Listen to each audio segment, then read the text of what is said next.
Hello students, good morning.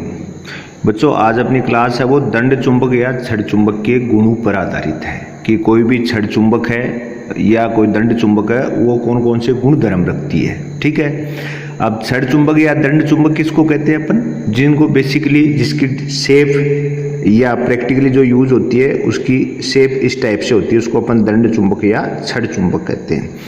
ठीक है, अब आप जानते हो कि जो नेचुरली जो प्राकृतिक चुंबक है वो उसकी तो कोई पर्टिकुलर आकार नहीं होता, लेकिन अपन जब भी लेबोरेटरी में वर्किंग करते हैं तो उस कंडीशन में आपकी जो चुंबक है उसकी एक पर्टिकुलर शेप होती है। अब चुंबक में दो ध्रुव होते हैं, एक एन, एक को अपन क्या बोलते हैं एस।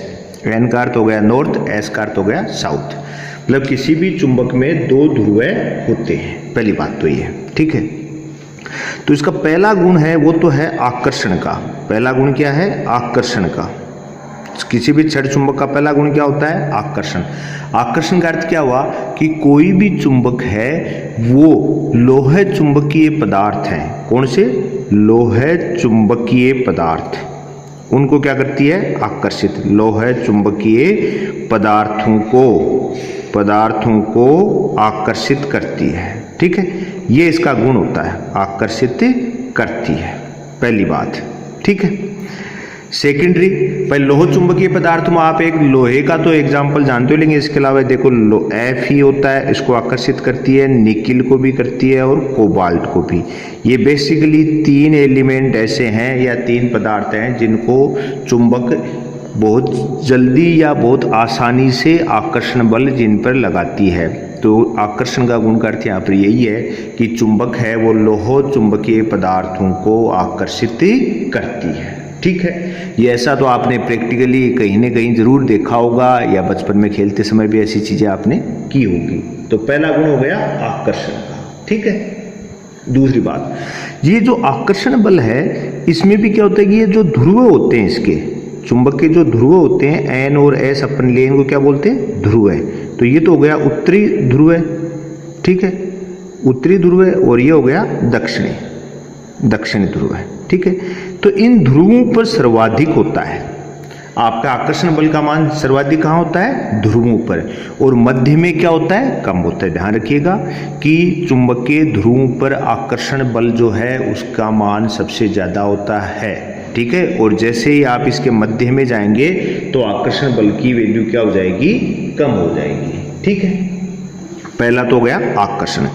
दूसरा इसका गुण धर्म होता है दिशात्मक। दूसरा गुण क्या होता है? दिशात्मक। ठीक है, ये चीज भी आप क्लियरली जानते हैं प्रैक्टिकली। आप देखो, अपने को जरूरी नहीं है कि आज ही आपने कोई फिजिक्स पढ़ रहे हैं तभी आपको, लेकिन अपन लगभग बचपन से इन चीजों को जानते हैं कि यदि किसी चुंबक को स्वतंत्रता पूर्वक लटकाया जाए, यदि किसी चुंबक को स्वतंत्रता पूर्वक लटकाया जाए तो हमेशा कौन सी दिशा में होगी? उत्तर और दक्षिण। तो अपन कह रहे हैं चुंबक को स्वतंत्रता पूर्वक लटकाने पर क्या होता है? ये लटकाने पर हमेशा उत्तर व दक्षिण दिशा के मध्य, दक्षिण दिशा में स्थित होती है। ठीक है, उत्तर व दक्षिण दिशा में स्थित होती है। ये चीज क्लियर है। ध्यान रखिएगा कि जब भी आप किसी चुंबक को स्वतंत्रता पूर्वक लटकाएंगे तो हमेशा किसके रूप में रहेगी? ये उत्तर और दक्षिण दिशा में। इसी गुण की सबसे पहले खोज किसने की थी? चीन देश के लोगों ने इसके बारे में सबसे पहले पता किया था कि यदि अपन किसी चुंबक को जब भी अगर फ्रीली हैंगिंग करें, उसको अगर स्वतंत्रता पूर्वक लटकाएंगे तो हमेशा कौन सी दिशाओं के बीच में रहेगी? वो उत्तर और दक्षिण में। जब उनको इसका ज्ञान हुआ तो उससे उन्होंने कंपास बनाई थी, चुंबकीय सुई, जिसकी सहायता से समुद्री यात्री है वो अपने गंतव्य तक पहुंचते थे। और आज भी अगर कोई आप समुद्र में या कहीं जंगल में कहीं भटक जाएं तो उस कंडीशन में आपके लिए ये सबसे मोस्ट होता है, क्योंकि भाई ऐसा और कोई मटेरियल अब तक भाई नॉलेज में नहीं है जो आपको दिशा का ज्ञान दे दे कि वो पर्टिकुलर आपको कोई उत्तर दक्षिण या पूर्व पश्चिम में। तो ये इसका स्पेशल गुण है कि चुंबक हमेशा उत्तर और दक्षिण के बीच में स्थित होगी, और ये इसका दिशात्मक गुण कहलाता है। कौन सा गुण कहलाएगा? ये दिशात्मक, दिशा का ज्ञान होता है। ठीक है, दूसरा क्या है कि ये दो चीज हो गए, आकर्षण और दिशांत। तीसरा पॉइंट की अपन बात करें कि विजातीय ध्रुव, विजातीय ध्रुवों में आकर्षण, विजातीय ध्रुवों में आकर्षण। सेंस क्या हुआ इस चीज का, विजातीय ध्रुवों में आकर्षण मतलब अगर आपका एक नॉर्थ है एक क्या है साउथ, तो कौन सा बल लगेगा, आकर्षण लगेगा। विजातीय ध्रुव में एक उत्तरी ध्रुव है और एक क्या है दक्षिणी ध्रुव है, तो क्या होगा, आकर्षण है। और सजातीय ध्रुवों में, सजातीय ध्रुवों में प्रतिकर्षण है, सजातीय ध्रुवों में प्रतिकर्षण, प्रतिकर्षण बल लगेगा। मतलब क्या हो गया कि यदि एन और एन है तो प्रतिकर्षण, मतलब उत्तरी और उत्तरी ध्रुव दोनों अगर पास में आते हैं तो कौन सा बल लगेगा, प्रतिकर्षण का। और एस और एस होगा तो भी क्या लगेगा, प्रतिकर्षण। तो ये चुंबक की खासियत होती है कि समान जो ध्रुव हैं उनमें तो क्या लगता है, प्रतिकर्षण, और विपरीत ध्रुवों में, विजातीय अर्थ हो गया एक उत्तरी और एक क्या है दूसरा क्या है दक्षिणी ध्रुव है, उनके बीच में हमेशा क्या लगेगा, आकर्षण बल। ठीक है, जैसे अपन ने आवेश में पढ़ा था कि धनात्मक और धनात्मक आवेश में क्या होता है, प्रतिकर्षण, धनात्मक और ऋणात्मक आवेश में क्या होता है, आकर्षण। वैसे ही चुंबक में समान ध्रुवों के मध्य तो क्या होगा, प्रतिकर्षण, और विपरीत जो होंगे उनके मध्य क्या होगा, आकर्षण होगा। ठीक है, ये चीज। एक चीज इसकी जो है वो आपको एक स्पेशल है, जो अपने खासकर इलेक्ट्रिक फील्ड जो पढ़ा था उसमें नहीं था, क्या कि एकल ध्रुव है, एकल ध्रुव है, एकल ध्रुव का अस्तित्व, एकल ध्रुव का अस्तित्व संभव नहीं है, संभव नहीं है। मतलब कभी ऐसा नहीं हो सकता, ये बहुत मोस्ट है कि अपन ने भाई उसमें विद्युत क्षेत्र वाले चैप्टरों में तो पढ़ा था कि अकेला प्लस आवेश भी अपन लेते थे, अकेला माइनस आवेश भी अपन काम में लेते थे, मतलब पॉजिटिव भी, सिंगल पॉजिटिव भी पॉसिबल है और सिंगल नेगेटिव भी पॉसिबल है। लेकिन चुंबक में कभी ऐसा नहीं हो सकता कि आप चुंबक में कभी अकेला उत्तर ध्रुव हो या चुंबक में अकेला दक्षिण ध्रुव हो, ऐसा पॉसिबल नहीं है। जैसे मान लो कि अगर आपने कोई मैग्नेट ली, आप सोचते हो कि ऐसा क्यों नहीं हो सकता, जैसे आपने ये कोई मैग्नेट ले ली, अब इसमें अपन एक को तो क्या मानते हैं एन, दूसरे को क्या माना एस, आपने इसको बीच में से ब्रेक कर दिया, बीच में से ब्रेक कर दिया, तो आपके अनुसार क्या होगा कि ये हिस्सा तो उत्तरी ध्रुव हो जाना चाहिए, ये हिस्सा दक्षिण ना।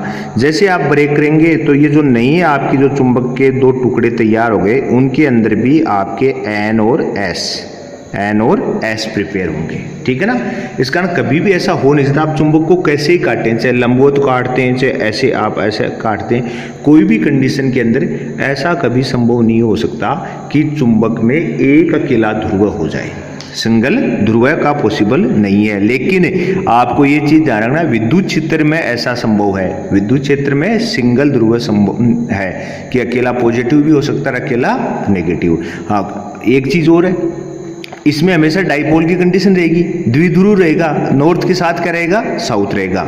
ठीक है, हाँ, डाइपोल अपने विद्युत क्षेत्र में भी बनाते थे, लेकिन वहां पर ऐसा भी है कि वो सिंगल पोल भी हो जाए, कि अकेला पॉजिटिव हो जाए, अकेला नेगेटिव। तो ये इसकी एक स्पेशल गुण है कि इसमें एकल ध्रुव का अस्तित्व संभव नहीं है। ठीक है, एक तो ये बात। सेकेंडरी क्या है कि इसमें एक गुण होता है प्रेरण का गुण। क्या पाया जाता है, प्रेरण का गुण। अगर नेक्स्ट बात करें तो इसमें कौन सा गुण होता है, प्रेरण का गुण, प्रेरण का गुण। प्रेरण का गुण का अर्थ जानते हैं कि प्रेरण शब्द का अर्थ क्या होता है कि किसी को प्रेरित करना। प्रेरण वर्ड का अर्थ क्या हुआ, किसी को प्रेरित करना। जैसे अपने आवेशों में पढ़ा था कि यदि कोई आवेशित सतह है, उसके पास अगर अपन किसी दूसरे चालक तत्व को लेकर आए या चालक सतह को लेकर आ जाएं, तो उसके अंदर भी आवेश क्या हो जाता था, प्रेरित हो जाता था। बात अलग है कि उसके उसके निकट रहने से ही उसका प्रभाव उसमें दिखता था। वैसे ही यदि अपन किसी चुंबक के पास, यदि किसी चुंबक के पास किसी लोह चुंबकीय पदार्थ को लाएं या किसी चुंबक के टच में रख दें, उसके संपर्क में अगर लोह चुंबकीय पदार्थ को रख दें, तो उस पदार्थ के अंदर भी आकर्षण, मतलब आकर्षण प्रतिकर्षण का अर्थ क्या है कि उस पदार्थ के भीतर भी आपके चुंबक के गुण विद्यमान होने लगते हैं, जिसको अपन कह सकते हैं वह पदार्थ भी चुंबकत्व को प्राप्त करने लगता है। ये चीज ध्यान रखिएगा। प्रेरण का नियम प्रेरण का गुण यही कहता है कि यदि किसी चुंबक के संपर्क में या निकट किसी लोह चुंबकीय पदार्थ को रखा जाए तो उसमें भी चुंबकीय गुण प्रेरित हो जाते हैं। ऐसा आप प्रैक्टिकली भी देख सकते हैं। यदि आपके पास चुंबक है तो आप उसके साथ किसी ओलपिन जैसी कोई छोटे लोहे की कील को आप उसके संपर्क में रख दें कुछ समय के लिए, 5-10 दिन 15 दिन, उसके बाद में आप उसको अलग करके किसी दूसरी कील के पास लेकर जाएं तो वो क्या करेगी, दूसरी कील को भी तो हल्का हल्का आकर्षित करने लगेगी। अब रियल में तो थी क्या, वो लोहे की चीज तो थी, लेकिन आपने उसके किसके चुंबक के संपर्क में रखा तो उसने कुछ समय में अपने अंदर चुंबकीय गुण उसमें बन गए, उसमें चुंबकीय गुण प्रेरित हुए। किसके कारण? चुंबक के कारण। तो चुंबक क्या रखती है? प्रेरण का गुण भी रखती है। ठीक है। अब देखो, एक है ध्रुव प्रबलता, अगला गुण होता है ध्रुव प्रबलता की समानता। ध्रुव प्रबलता की समानता, प्रबलता की समानता। ठीक है। ये देखो थ्योरेटिकल चीजें हैं, आपको थोड़ा सा अपन यूं भी समझ सकते हैं कि अपन एक तरह से मैग्नेट के बारे में नॉलेज ले रहे हैं, एक बेसिकली नॉलेज है। ध्रुव प्रबलता की समानता मतलब कि अगर आपकी ये कोई मैग्नेट है, इसमें ये चीज तो क्लियर हो गई, दो ध्रुव हैं, एक एन और एक एस। तो इसकी ध्रुव प्रबलता का यहाँ तात्पर्य है कि इसका जो उत्तर ध्रुव है और दक्षिण ध्रुव है, दोनों की प्रबलता, इनकी जो क्षमताएं हैं, क्षमताएं क्या होंगी? लोह चुंबकीय पदार्थों को आकर्षित करने की, या कुछ ऐसे पदार्थ होते हैं जिनको प्रतिकर्षित करते हैं, वो क्षमताएं दोनों की समान होती हैं। ऐसा नहीं होता कि उत्तरी ध्रुव है वो प्रबल है, दक्षिणी है वो कम प्रबल है, या दक्षिणी ज्यादा प्रबल है ना। चुंबक के अंदर दोनों ध्रुवों की समान प्रबलता होती है, ये ध्यान रखिएगा। कभी भी ऐसा नहीं हो सकता कि देखो क्या होता है कि कोई अपन कंपटीशन देते हैं तो ऑब्जेक्टिव क्वेश्चन आते हैं। ऑब्जेक्टिव क्वेश्चन में क्या है कि वो आपको लैंग्वेज में बहुत ज्यादा डाइवर्ट करता है कि चुंबक के लिए कथन सत्य है। अब उसमें क्या करेगा, आपको इसके गुणधर्म दे देगा 3 तो, और चौथा इनका गुणधर्म नहीं होगा। तो आपको अगर ये चीजें क्लियर होंगी तो आप उसको राइट आंसर टिक कर सकते हैं, नहीं तो राइट आंसर कर ही नहीं सकते। तो ये चीज ध्यान रखिएगा कि चुंबक के दोनों ध्रुवों की प्रबलता क्या होती है? समान होती है। ठीक है। हाँ, अगला एक गुण है, जैसे पहला आपने पढ़ा था आकर्षण, वैसे ही क्या है? प्रतिकर्षण है। अगला क्या है? कुछ पदार्थों का प्रतिकर्षण है। कुछ पदार्थों का प्रतिकर्षण है, ये इसका एक अलग से गुण है, कुछ पदार्थों का प्रतिकर्षण है। देखो हर पदार्थ, जैसे भाई लोह चुंबकीय पदार्थों को क्या करती है? ये आकर्षित करती है। ऐसे ही कुछ पदार्थ होते हैं जिनको चुंबक प्रतिकर्षित भी करती है। मतलब वो चुंबक उनके पास लेके जाओगे तो या तो वो पदार्थ उससे दूर खिसक जाएगा, या चुंबक उसके पास जाने में आपको प्रतिकर्षण बल का एहसास कराएगी प्रैक्टिकली। अब ऐसे पदार्थों में ऐसा क्यों होता है, ये चीजें तो अपने आगे पढ़ेंगे, ये चीजें तो आएंगी, क्योंकि पदार्थों को चुंबकत्व के आधार पर 3 भागों में विभाजित करेंगे, अनुचुंबकीय, लोह चुंबकीय और प्रतिचुंबकीय। तो जिन पदार्थों का प्रतिकर्षण करती है उनको कौन से पदार्थ करते हैं अपन? प्रतिचुंबकीय। कौन से पदार्थ होते हैं वो? प्रतिचुंबकीय पदार्थ। प्रतिचुंबकीय पदार्थ हैं उनको प्रतिकर्षित करती है। अब इसके एग्जाम्पल मोस्ट है, ये तो पूरी वैसे आगे अपन डिटेल में भी पढ़ लेंगे, लेकिन यहाँ पर एग्जाम्पल तो आप कम से कम ध्यान रखें। एक तो आपका पानी होता है जो क्या है? प्रतिचुंबकीय पदार्थ की श्रेणी में आता है। एक BI बिस्मित होता है, एक आपका पारा होता है। ऐसे ये आपको कम से कम इसमें 2 एग्जाम्पल आपको ध्यान रखने हैं। कई बार एग्जाम में पूछा हुआ है कि प्रतिचुंबकीय पदार्थों को परिभाषित करते हुए कोई 2 उदाहरण दीजिए। तो 2 उदाहरण बता दिए मैंने आपको कि पानी हुआ, आगे डिटेल से भी आएगा, लेकिन फिलहाल यहाँ पर अगर टॉपिक अपने इसके गुणधर्म में है तो अपने को चर्चा करना नेसेसरी है। तो प्रतिचुंबकीय पदार्थ हैं वे पदार्थ जो चुंबक से दूर हटते हैं। चुंबक के पास, चुंबक को अगर पास लेकर जाएं तो वे पदार्थ चुंबक से दूर हटते हैं, प्रतिचुंबकीय पदार्थ कहलाते हैं। एग्जाम्पल पानी, बिस्मित, पारा आदि। ठीक है। एक चीज और कि अगर आपको चुंबक के चुंबकत्व नष्ट होना, ठीक है, तो अपन कहते हैं चुंबकत्व घटना। चुंबकत्व का अर्थ क्या है कि उसमें चुंबकीय गुण है, चुंबकत्व का घटना।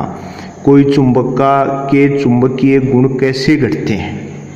तो पहला एक तो है पीटना, पीटना या टकराना। अगर आप चुंबक को पीटते हैं या टकराते हैं ठीक है, आपस में टकराते हैं या उसको पीटते हैं, तो उस कंडीशन के अंदर देखो ध्यान रखिएगा कि अगर आप चुंबक को पीटते हैं या दो चुंबकों को आपस में टकराते हैं या एक चुंबक को किसी दीवार से अगर धीरे धीरे टकराते हैं तो उस कंडीशन में उसके चुंबकत्व के गुण नष्ट हो जाते हैं। ठीक है, गर्म करने पर चुंबक को यदि आप गर्म करते हैं, उसका ताप बढ़ाते हैं, तो उस कंडीशन में भी उसके चुंबकत्व के गुण नष्ट हो जाते हैं। गर्म करने से भी चुंबकत्व नष्ट होता है। और थर्ड है वो है समय के साथ। तीसरा क्या है?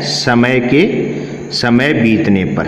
ठीक है, मतलब क्या हुआ कि यदि कोई चुंबक आज अगर मान लो उसकी जो प्रबलता है, उसमें जो चुंबकीय गुण है, उसको यदि अपन 1 साल या 2 साल बाद में अगर अपन उसको देखें तो उस मुकाबले उसकी प्रबलता बहुत कम हो जाएगी। मतलब जैसे जैसे समय बीतता जाता है वैसे वैसे चुंबक में चुंबकीय गुण नष्ट होने लगते हैं। उसकी आकर्षण करने की क्षमता या प्रतिचुंबकीय पदार्थों को प्रतिकर्षित करने की क्षमता घटने लगती है। तो ये 3 कारण हैं जिनसे चुंबकीय गुण नष्ट होते हैं: पीटने या टकराने से, गर्म करने से और समय बीतने पर। ठीक है, तो ये चीजें आज अपने बेसिकली क्या किया कि जो चुंबक है उसके मुख्य मुख्य गुण धर्मों की चर्चा करी। ठीक है, आकर्षण आप सब जानते हैं, लौह चुंबकीय पदार्थों को आकर्षित करती है। इसके में कौन कौन से हैं? मुख्य रूप से FeNiCO, मतलब फेरस, निकिल और कोबाल्ट। ठीक है, फिर मैंने एक बात और कही कि इसका दिशात्मक गुण होते हैं, मतलब जैसे आप जब भी इसको स्वतंत्रता पूर्वक लटकाएंगे कौन सी दिशा में होगी? उत्तर और दक्षिण में। ठीक है, विजातीय ध्रुवों में क्या होगा? आकर्षण। सजातीय ध्रुवों में क्या होगा? प्रतिकर्षण। अगला कि चुंबक में ऐसा कभी संभव नहीं है कि चुंबक का एकल ध्रुव हो जाए, मतलब अकेला आपको नॉर्थ पोल पॉसिबल हो या अकेला साउथ पोल पॉसिबल हो, ऐसा संभव नहीं है। ठीक है, एकल ध्रुव का नहीं है। प्रेरण का गुण मैंने बताया, चुंबक के अगर आप लगातार संपर्क में या निकट रहने पर लौह चुंबकीय पदार्थ हैं उनके अंदर भी चुंबकीय गुण आ जाते हैं। ठीक है, ध्रुव प्रबलता की समानता की चुंबक के दोनों ध्रुव नॉर्थ और साउथ दोनों की प्रबलता क्या होती है? समान होती है। फिर मैंने कहा कुछ पदार्थ जिनको क्या नाम दिया गया? प्रतिचुंबकीय पदार्थ, कि चुंबक है वो प्रतिचुंबकीय पदार्थों को क्या करती है? प्रतिकर्षित करती है। एग्जाम्पल आपके लिए मैंने कहा याद रखने आपको, पानी है, पारा है, आदि है, ये क्या है? आपके प्रतिचुंबकीय पदार्थों के उदाहरण है। और लास्ट है कि किसी भी चुंबक का चुंबकत्व कब घटता है? जब या तो उसे पीटा जाता है या उसको गर्म किया जाता है, और कुछ भी नहीं करेंगे अगर आप तो भी समय बीतने के साथ धीरे धीरे इसकी प्रबलता है या इसके चुंबकीय गुण है वो क्या? घटने लगते हैं। ठीक है, तो अपन ने आज मुख्य मुख्य चुंबक के संबंधित गुणों की अपन ने डिस्कस किया। ठीक है, ये चैप्टर ज्यादातर क्या है, इसमें तो थोड़ा थ्योरेटिकल पोर्शन ज्यादा है, इसमें मैथमेटिकल या डेरिवेशन टाइप का पोर्शन कम है। इस कारण अपने को थोड़ी थ्योरी है उसको रिमेंबर, क्योंकि तो थ्योरी को रिमेंबर करने में जोर भी आता है। कारण क्या है? क्योंकि जैसे जैसे आप अगर पढ़ते हैं उस समय तो एकदम ईजी लगता है कि हाँ ये तो मेरे को याद ही है, लेकिन अगर 5-10 दिन बाद में आप चेक करेंगे तो आप भूल जाएंगे। इस कारण इसको आप रिपीट करते रहें। कोई भी देखो फिजिक्स का तो रूल ही है कि आप फिजिक्स को अगर आपको कंटिन्यूसली याद रखना है तो आपको है कि आप बार बार रिपीटेशन कीजिए, बार बार उसको रिपीट करेंगे तो ही याद रहेगी। ठीक है, तो आज तो अपन इतना ही कर पाएंगे, बाकी सब अपन नेक्स्ट लेक्चर में देखते हैं। ठीक है, थैंक्स।